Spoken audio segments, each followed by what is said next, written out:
warahmatullahi wabarakatuh. Salam sejahtera untuk kita semua. Perkenalkan, nama saya Ernawati. Saya mahasiswa dari Universitas Indonesia Timur Makassar, dari Fakultas Ekonomi, Prodi Manajemen semester 1. Video ini dibuat untuk menyelesaikan salah satu tugas mata kuliah saya, yaitu teori ekonomi. Baiklah, saya akan menjelaskan materi yang berjudul Pemikiran Kaum Merkantilisme.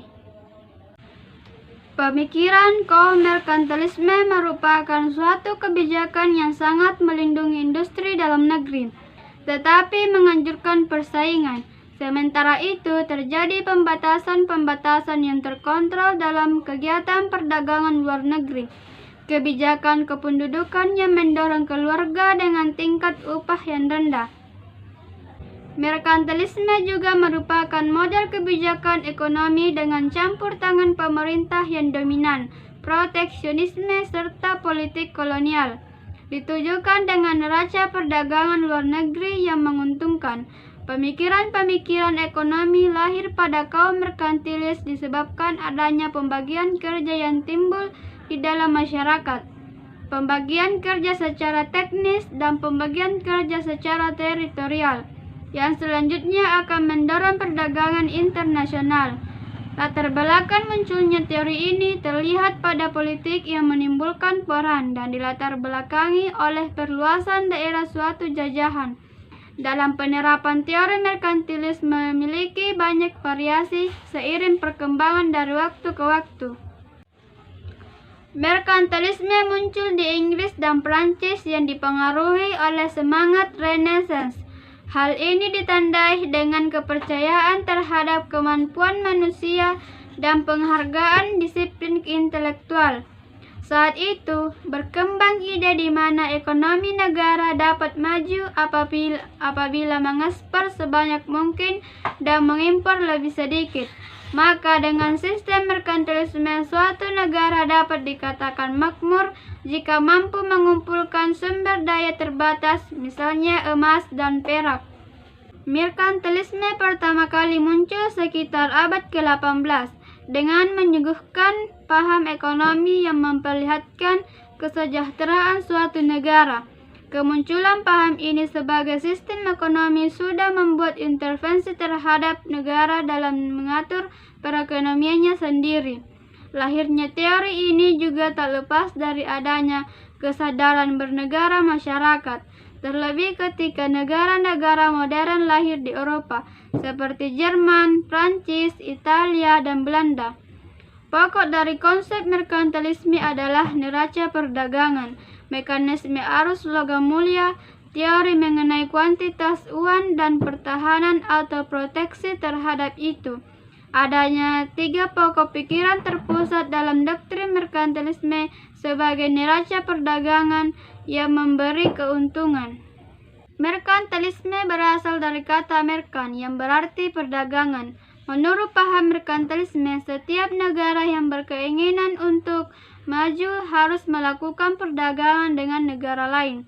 Merkantilisme adalah teori ekonomi yang menunjukkan kondisi di mana kesejahteraan negara ditentukan dari sebesar aset atau modal yang dimiliki oleh negara. Sistem ekonomi merkantilisme digunakan di abad ke-18 sampai abad ke-18. Awal mula sistem ini berlaku di kerajaan-kerajaan Eropa yang mengharuskan mereka menjelajah untuk sebuah misi. Adapun tokoh-tokoh di era merkantilisme, yaitu Jean Bodin, Jean-Baptiste Colbert, Thomas More, Sir William Pitt, von Hornitz. Adapun pemikiran dari tokoh-tokoh di era merkantilisme, yaitu pertama, Jean Bodin.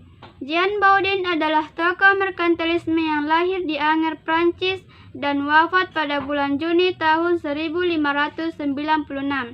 Jean Bodin berpendapat bahwa bertambahnya uang yang diperoleh dari perdagangan luar negeri dapat menyebabkan terjadinya kenaikan harga barang.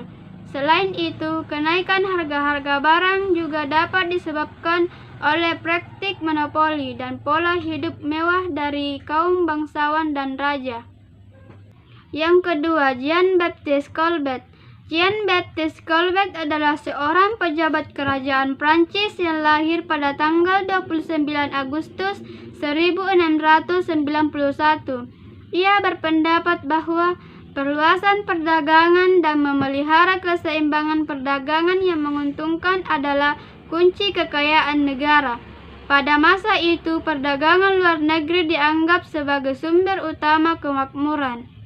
Yang ketiga, Thomas More. Thomas More adalah tokoh ekonomi yang lahir di London, Inggris pada tanggal 17 Agustus 1571. Thomas More berpendapat bahwa negara akan menjadi makmur dengan cara yang sama seperti ditempuh oleh sebuah keluarga, dengan penghemat dan menyimpan uang yang lebih banyak ketimbang mereka keluarkan. Demikian juga negara dan keluarga akan miskin jika terlalu banyak menghamburkan uang. Yang keempat yaitu Sir William Pitt. Sir William Pitt adalah seorang ekonomi yang lahir pada tanggal 16 Desember 1687. Dia juga seorang ilmuwan filsuf dari Inggris dan juga merupakan anggota Parlemen Inggris. Sir William berpendapat bahwa tenaga kerja itu jauh lebih penting daripada sumber daya alam. Adapun pemikirannya yang mendapat perhatian besar tersebut terutama yaitu mengenai kontribusi fiskal, kekayaan nasional, jumlah uang beredar dan juga mengenai kecepatan peredaran uang. Ciri-ciri sistem ekonomi merkantilisme. Ciri-ciri merkantilisme yang pertama adalah negara merupakan bentuk penguasa dari suatu perekonomian dengan memperoleh logam mulia sebanyak mungkin dan menjadi hal utama. Fokus pada neraca perdagangan surplus adalah bentuk dari perolehan keuntungan yang besar dari perdagangan luar negeri. Lahirnya kebijakan yang dapat keberlangsungan dari sistem merkantilisme. Dampak ekonomi merkantilisme. Merkantilisme berdampak besar terutama terkait revolusi melawan kerajaan. Hal ini berawal dari monopoli perdagangan dan penarikan pajak yang semakin merugikan bahkan menyengsarakan rakyat. Di sisi lain, sistem ini selalu fokus pada wilayah yang memiliki sumber daya lebih besar dan berharga. Hal ini menyebabkan terjadinya perang antar kerajaan untuk mendapatkan wilayah baru. Berikut ini dampak merkantilisme yaitu bangsa barat gencar melakukan kolonialisme dan imperialisme, perdagangan internasional melonjak signifikan, terjadi revolusi industri di Inggris. Itulah tadi penjelasan saya tentang pemikiran kaum merkantilisme. Semoga bermanfaat untuk kita semua. Mohon maaf apabila ada kesalahan.